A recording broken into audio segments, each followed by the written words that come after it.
what's going on with the Caitlin Clark, Angel Reese, or whatever, this is the reason not to watch the WNBA. Okay. Because we came there to watch basketball, right? Caitlin Clark was doing stuff where we were like, oh, my God, look at the threes, the logo threes. Oh, my God. It was about the basketball. And instead, you know where we are now? It's a bad episode of Basketball Wives. That's what we have. I'm not interested in that. I'm not. Everything is a big deal. They're supposed to be ready for prime time. They don't want to be criticized by the media. Oh, my God. They don't want to be fouled now. I don't know what it is. Are you going to play basketball, or is everything petty and personal? I don't get it. They've been dying for this stage, dying for their Messiah. She showed up. She moves the needle. The ratings are an uptick. The attendance. How many times am I going to tell you? She's the Harlem Globetrotters by herself. Kelvin, everywhere she shows up. She's the Pied Piper. And it ain't rats following her, or mice. It's fans, paying fans. Other places are getting 5,000, 6,000 people. She's selling out the building. And now it's always something other than basketball. Really? Is that where we are? I'm dead serious. I'm not interested in a soap opera, a basketball soap opera. I'm not. I came for the basketball, and if it's not going to be basketball, why in the world would I be interested in this? I don't know about you, but I'm out on the WNBA. OUT out until they get back to basketball. So I don't mind what Angel Reese and Caitlin Clark have going, right? I think that is absolutely, it's what you need. It's fun. We talk about it in most sports. Rivalries, competition. I don't even care if it's tennis or golf. When you got guys going at it, competing for championships, ladies going at it, competing for championships. That's what makes stuff great, makes it compelling. However, I will say this. You have to be careful. Somebody told me something a long time ago that stuck with me. They said you got to be careful because the thing that you can become known for and liked for can also be the thing that becomes your demise. And I give you an example of that. I always use this example. I say, Rob G, you been hanging with Crazy Steve? And Rob G says, yeah, I love hanging with Crazy Steve. You never know what we're going to get into, man. It's wild, crazy times. I love Crazy Steve. I just know him as Steve DeSager. Yeah, well, I didn't want to put him out there. I didn't want to put Steve DeSager out there. I just called him by his nickname. I don't know if there's anything other than Steve DeSager. And then you say, hey, man, why don't you hang with Crazy Steve anymore? And he says, man, Crazy Steve is too crazy, man. Every time I hang with him, we get in trouble, man. Stuff's going on, police. And my fear for the WNBA, or at least a concern, I should say, is that this becomes too gimmicky where now you go, oh, I already know now who's going to be this. Every little foul's a thing. So while I love the competitiveness, I love the rivalry. I love kind of the drama. We love that in all sports. And I think it's a necessity. I think it's something the NBA missed for quite some time. Just be careful that it becomes sticky. Oh, that's just, here's the stick. That's just what they do. And you want to make sure it's basketball. Now, we have to do our part as media and relax, to take something from your guy, Aaron Rodgers. RELAX, relax. Because that was just simply a hard foul from Caitlin Clark to Angel Reese. It was a hard foul, good basketball foul. And for that to be a thing, when if that was in the NBA or men's college basketball, it wouldn't be a thing. And maybe even women's college basketball, it wouldn't have been a conversation except for the two involved. So we have to be careful, too, as a media. We have to be careful, too, as referees in the WNBA, as commissioners in the WNBA, to not blow everything out of proportion. They got it. It got chippy. That should just be, they got chippy in a competitive game. So what? Who cares? Happens every night. Pick the sport. And so we have to be careful that we don't dramatize and make everything a thing as well. But as far as the fieriness, the chippiness, and the competitiveness, I welcome it. I love it. But it can't become a thing where they're selling me that on too much, or that we dramatize and make it the headlines everywhere that one simple hard foul happened. Because the real headline should have been Caitlin Clark went crazy. They won by the most points they've ever won by, I believe, in their franchise history. and it was a blowout, and she was hitting threes all over the place, had a triple-double. That should have been the headline. But instead, the headline is a hard foul, which really wasn't that hard of a foul. So, well, but that's exactly my point. Is that I'm with you. That it can't become the gimmick and sticky. It can't be that. We came for the basketball, right? I agree. What is this? Like, seriously. And when you do this, you will turn people off, because the only reason that they started watching women's basketball is because she was playing it differently than other women that played it. It wasn't big. They ignored the WNBA for 30 years. Let's not. Come on. Are you kidding? Absolutely. I think it's without a doubt her being the Stephina Curry, if you will, and then Stephina Curry, and then also because of the injury and her and drama and great basketball that was being played at the collegiate level that then transferred to the WNBA. So I think those are great things. But now you want to carry it forward, have competitive games, right? Actual games that are back and forth, buzzer beaters or close games, or within an 8-point margin, and you feeling like, oh, this is a good game to watch. So if you're Angel Reese and her crew, we got to get back to the drawing board. We can't be getting blown out by 35-40, because then all of a sudden we're way out of this thing, and it's just Caitlin Clark dominating. So love the competition. Yes, we like a little sauce and a little drama and mixed in there, a little spice, but that can't become the only thing. That can't become the shtick. It can't.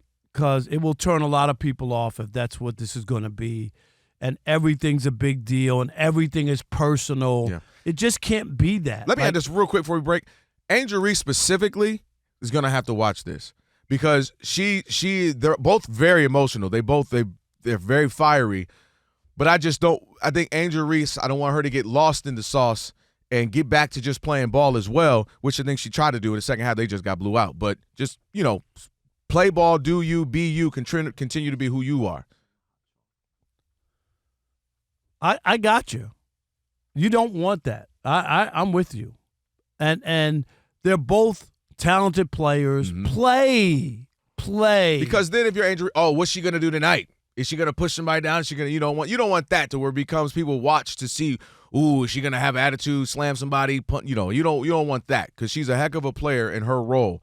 Defense, rebound, aggression, fire up her team. That's her role. It'd be nice for her to make a few more baskets. You heard what I said. You heard what I said. Right. Rebound, blocks for shots, energy. Okay, I'm just saying. Even I know she's. I'm gonna focus on that. Okay, I'm just trying to. Let's highlight strengths around here. You at least know that I looked at her stat line when it comes to shots, right? Yeah. Okay, I just wanted to say that. That's a little you got to know how to skip that part. Skip. Talking about Caitlin Clark, Angel Reese going at it again. You with it? You love it? Making it a great game. Do you worried? For me, that it's going to get too sticky? Rob says, get back to the hoops. Who we got? John in Clovis, California. You're on the Odd Couple Fox Sports Radio. That Clovis made you want to say obvious? I know, right? What's up, John? How are you? Hey, Rob, I love that take, man. That was hyperbole for days. Thank you, my man. I used to be a writer. I'm just saying. Yeah, no, you can still do it. I'm sure you can do it.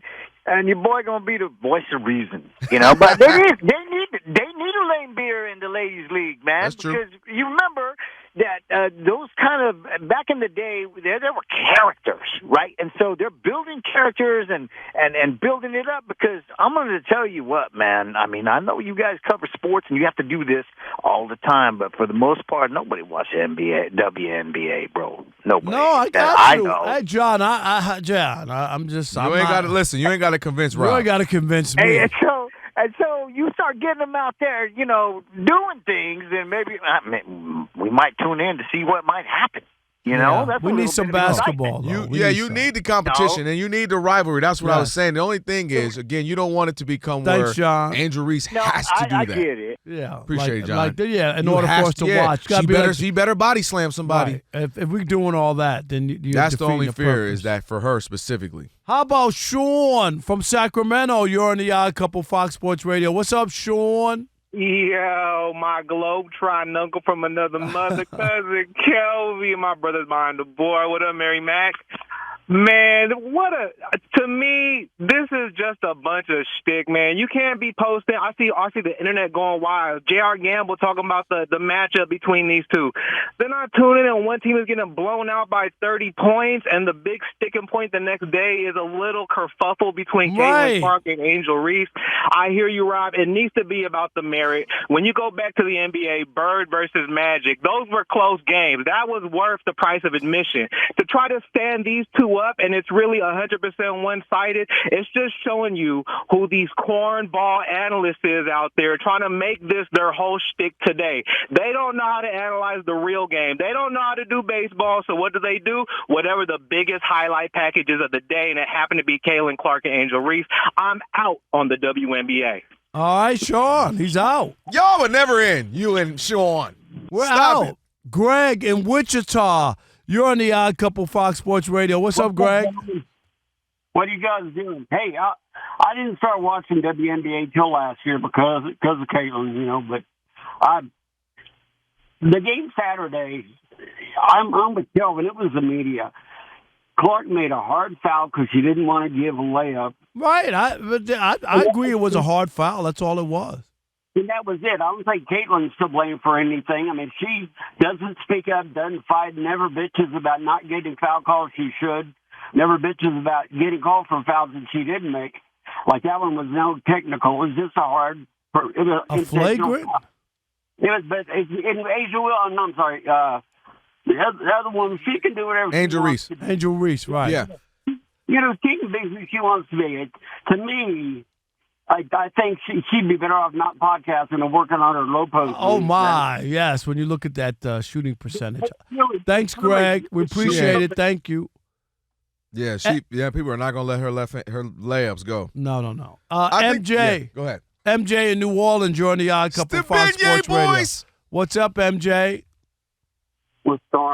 What's going on? It's the Seafood Platter, brothers. What's going on? Seafood platter. Man, that sounds good right about now. We were eating so good down in New Orleans. I had lobster last night in Detroit. Oh, yeah. Really?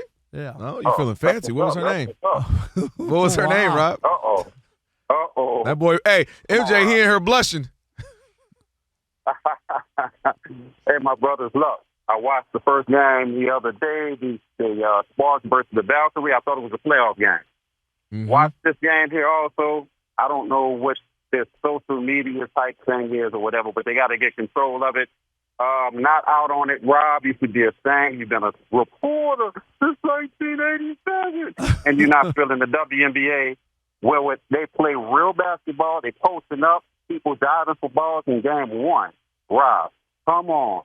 Come on, Rob. I've seen it. Sometimes they look like no, just don't. I don't even know what you're about to say, but just don't do it. MJ, hey. I'm with you, MJ. More power to you, MJ. Yeah, I'm not going to act like I'm a season ticket holder, but I'll peek. And Kelvin, please. He's got 3 daughters. I watched beforehand. Yeah, okay. Didn't I tell you about the Detroit Shock? Okay, you were there. Okay. Detroit Shock used to have the city on lock. And let me tell you, can I give you real quick? No, let's do it to Drew in New Jersey. Go ahead. Go to Drew. Drew, you're on the Odd Couple Fox Sports Radio. Radio. What's up? Crazy again. No, I'm going to tell you the truth. Hey, guys, and I couldn't agree more with your comment on working on a low post game. I wondered how she averaged a double-double. I didn't realize that you shoot 39% from twos, then obviously you're going to get a rebound. Number 2, I think. Well, if it takes 3 shots to make 1 basket, I'm just saying. That's 2 rebounds. I didn't realize that during the entire. You sound like Shaq. I was Andrew Reese. I was unfamiliar with your game. That just shows you that nobody really watches it. Right. If that's the case, he's looking at the box score. Number 2, I think that the WNBA has not advertised Caitlin Clark and taken advantage of it. And if I'm an NBA player, I'm like, hey, I want my money back. You're costing me money. And by critiquing it and saying, hey, let me advertise it, you guys are hating on me. You guys call me haters, even though I'm literally the only reason why you've been funded for 25 years. And no other business can operate when you lose money 25 years consecutively. Wouldn't you go under if nobody funded you? No, right. You know what I said, Drew? Money. The W and WNBA stands for what, Rob G? I'm not even listening to this. I know what you're about to say. I ain't saying it. Welfare NBA. I'm just saying. Elijah, just make sure you split the screen when you edit. Just like Kelvin's not in it. Okay? That's what the W stands for. But I was going to say, he was bringing up the Detroit Shock real quick before we get to Steve DeSager. and they had one championship sold out, whatever. And I was told by one of my CWPS, close, warm, personal friends. Okay. They couldn't stay sold. The stadium held 20,000, and they sold about 4,000 tickets. And now the rest were in Detroit. They would put 2 tickets on a window, on your windshield, right, and come out of a store. You're like, dang, I got a ticket. No, and then there would be 4 tickets there when you come out. Well, the tickets were parking ticket and 2 WNBA tickets. Oh man. Don't do that. Detroit Shock were lit. I'm just saying they couldn't sell tickets. They couldn't. Not sell. You know what I mean? People would go. They want to go to a party, championship, all that. But they weren't selling tickets. It would have helped, as you know this, had they been in the city. They were way too far out there. I'm just telling you. Palace Auburn Hills was way too far. They weren't selling tickets. Whatever. You don't come around to the W later. All right. Steve DeSager. I think the W Hotel wants to change its name the way the WNBA is playing. What's a welfare hotel, according to you?